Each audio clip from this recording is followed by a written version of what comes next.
درود پاک پڑھنے کے بے شمار فضائل و برکات ہیں۔ حضرت علامہ ابو عبداللہ محمد بن احمد مالکی قرطبی رحمۃ اللہ تعالی علیہ نقل کرتے ہیں کہ حضرت سیدنا حسن بصری کی بارگاہ میں ایک عورت آئی اور کہنے لگی کہ حضور میری جوان بیٹی کا انتقال ہو گیا ہے اور کوئی طریقہ ارشاد فرمائے میں اسے خواب میں دیکھ لوں۔ حضرت حسن بصری رحمۃ اللہ تعالی علیہ نے اسے ایک عمل بتا دیا کہ یہ عمل کرو تو تم اپنی بچی کو خواب میں دیکھ لو گی۔ اس عورت نے اب وہ عمل کیا، وہ وظیفہ کیا، وہ دنیا سے جانے والی جو اس کی بچی تھی، اس کی بیٹی جو تھی، وہ اسے خواب میں نظر آئی، مگر عجب حال میں نظر آئی۔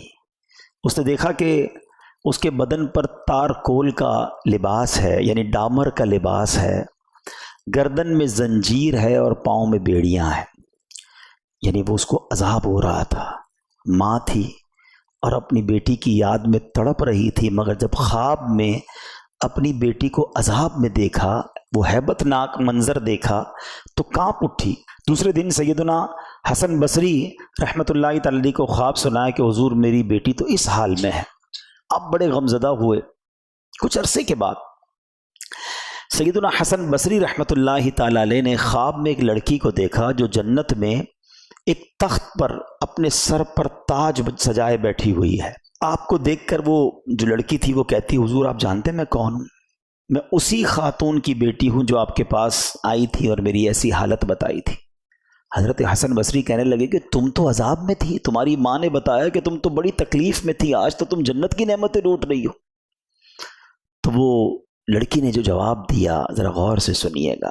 وہ لڑکی کہتی ہے کہ حضور قبرستان کے قریب سے ایک عاشق رسول کا گزر ہوا تھا، واقعی میں عذاب میں تھی، مگر میری قبر جس قبرستان میں تھی وہاں سے ایک عاشق رسول کا گزر ہوا اور اس عاشق رسول نے ایک درود پاک پڑھ کر قبر والوں کو ایصال ثواب کیا، یعنی ہمارے قریب سے گزرتے ہوئے اس نے درود پاک پڑھا، اللہ کریم نے اس کے درود شریف پڑھنے کی برکت سے ہم 560 قبر والوں سے عذاب کو دور کر دیا۔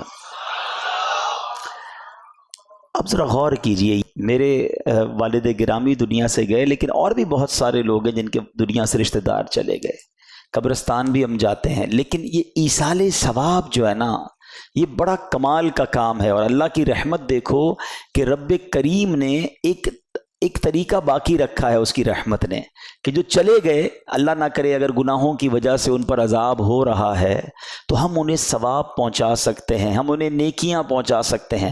اور ایسا پاسبل ہے کہ بندہ تو گناہگار گیا ہو اور اس کی وجہ سے عذاب بھی ہو رہا ہو، مگر دوسرے مسلمانوں کی دعاؤں کی وجہ سے، ایصال ثواب کی وجہ سے اللہ ان کی قبروں سے عذاب کو دور فرما دے۔ اور ایک اور بات پتہ چلی کہ درود پاک کی کیا شان ہے۔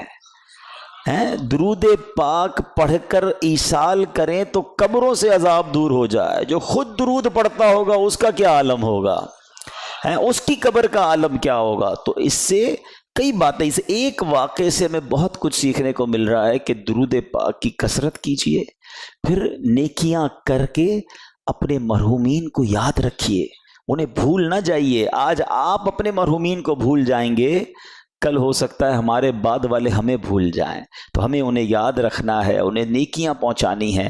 آئیے مل کر محبت کے ساتھ بآواز بلند درود پاک پڑھ لیجئے۔ صلو علی الحبیب صلی اللہ تعالی علی محمد صلی اللہ علیہ وسلم۔